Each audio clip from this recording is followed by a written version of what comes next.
Hi every one, എല്ലാവർക്കും നമസ്കാരം. അപ്പോൾ നമ്മൾ ഇന്ന് ചെയ്യാൻ പോകുന്ന lab 34 application of integrals second year വരുന്ന ലാബാണ്. വളരെ എളുപ്പമായിട്ട് 8 മാർക്ക് സ്കോർ ചെയ്യാം.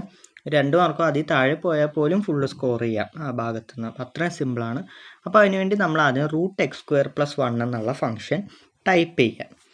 ഓക്കെ, അത് കഴിഞ്ഞിട്ട് ഇതിൻ്റെ ഇൻ്റഗ്രേഷനാണ് ചെയ്യുക. അപ്പോൾ ഇൻ്റഗ്രൽ ബ്രാക്കറ്റ് ഇട്ടിട്ട് ഫംഗ്ഷൻ, ആദ്യത്തെ ഫംഗ്ഷൻ ആൻഡ് എഫ് എവിടം മുതൽ എവിടം വരെ, അതാണ് സ്റ്റാർട്ട് വാല്യൂ എൻഡ് വാല്യൂ, 2 മുതൽ 4 വരെ. അപ്പോൾ നമുക്ക് എന്ത് കിട്ടും? ആ 2 to 4ൻ്റെ ഇടയിലുള്ള ഏരിയ അണ്ടർ ദ കർവ് കിട്ടുന്നു. അത്രേ ഉള്ളൂ, സിമ്പിൾ. അവിടെ നിന്ന് തന്നെ പെട്ടെന്ന് മാർക്ക് കിട്ടും. ഇനി നമ്മൾ ചെയ്യാനുള്ളത് ഒരു ഇൻപുട്ട് ബോക്സ് ആ ഫംഗ്ഷന് വേണ്ടി ക്രിയേറ്റ് ചെയ്യാം. അപ്പോൾ ക്യാപ്ഷൻ നിങ്ങൾക്ക് ഇഷ്ടമുള്ള കൊടുക്കാം, എഫ് എന്ന് തന്നെ കൊടുക്കാം, ലിങ്ക്ഡ് ഒബ്ജക്റ്റും എഫ്. അപ്പോൾ അങ്ങനെ കൊടുത്തു. അപ്പോൾ അതിനനുസരിച്ച് ആ ഫംഗ്ഷൻ മാറുന്നതിനനുസരിച്ച് വിവിധ ഏരിയകളും കിട്ടും. ഓക്കെ, അപ്പോൾ ആദ്യം ഞാൻ ചെയ്യുക എന്ന് പറയുന്നത് y √x−1 എന്നുള്ള ഫംഗ്ഷൻ ടൈപ്പ് ചെയ്യുകയാണ്. x+1 അല്ല, x−1 ആണ്. അപ്പോൾ മൈനസ് ആക്കി കൊടുക്കുക.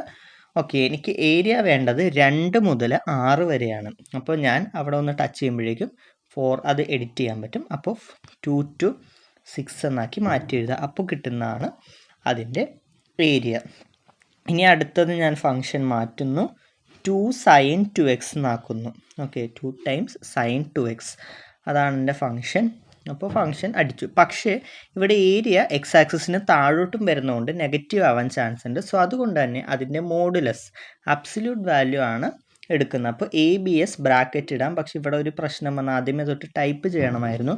അപ്പോൾ അതുകൊണ്ട് ഞാൻ ആദ്യം ബ്രാക്കറ്റ് ഇട്ടിട്ട് അതൊന്നുകൂടെ ടൈപ്പ് ചെയ്ത് ആദ്യം അടിച്ചൊന്ന് കട്ട് ചെയ്ത് കളയുകയാണ്. നിങ്ങൾ അടിക്കുമ്പോൾ ശ്രദ്ധിച്ചടിച്ചാൽ മതി. ആദ്യമേ തന്നെ ABS ഇട്ട്, അല്ലെങ്കിൽ കീബോർഡിൽ ആ ഓപ്ഷൻ കാണും വര, അത് അടിച്ചിട്ടായാലും മതി. എനിക്കിപ്പോൾ ഒരു ചെറിയ മിസ്റ്റേക്ക് പറ്റിയതുകൊണ്ടാണ്.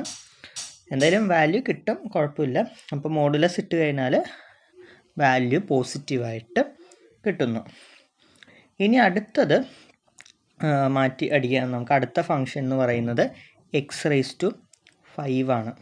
ഓക്കെ, അപ്പോൾ x⁵5ൻ്റെ ആണ് ഇനി വരാൻ പോകുന്നത്. അപ്പോൾ ഈ ഭാഗത്ത് ഈ പോസിറ്റീവ് ആകാൻ വേണ്ടിയിട്ട് മോഡുലസ് എടുക്കുക. അത് പ്രത്യേകം ശ്രദ്ധിക്കുക. ഗ്രാഫ് താഴേക്ക് പോയാൽ ആ കാര്യം ആണ് ശ്രദ്ധിക്കേണ്ടത്. ഇവിടെ ഏരിയ 2 to 3 ആണ് വേണ്ടത്. അതുകൊണ്ടാണ് ആ ഒരു ചേഞ്ച് വരുത്തിക്കൊണ്ടിരിക്കുന്നത്. ഓക്കെ, ഫോണിൽ ചെയ്യുന്നതുകൊണ്ട് സ്ഥലമില്ലാത്തതിൻ്റെ കുഴപ്പം, എന്നാലും ചെയ്യാൻ പറ്റും നമുക്ക് അത്യാവശ്യം.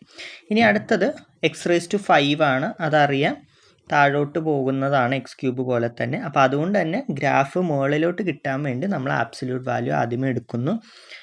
അപ്പോൾ ഇച്ചിരി വലിയ ഒരു ഏരിയ ആയിട്ട് തന്നെ കിട്ടും. ഓക്കെ, അപ്പോൾ നമ്മൾക്ക് അത് വേണ്ടത് -1 മുതൽ 3 വരെയാണ്. അപ്പോൾ -1 to 3 എന്ന് പറഞ്ഞിട്ട് നമ്മൾ ഫംഗ്ഷൻ്റെ ആ ഒരു ഇൻ്റഗ്രലിൻ്റെ ലിമിറ്റ്സ് മാറ്റി കൊടുക്കുക. -1 മുതൽ 3 വരെ.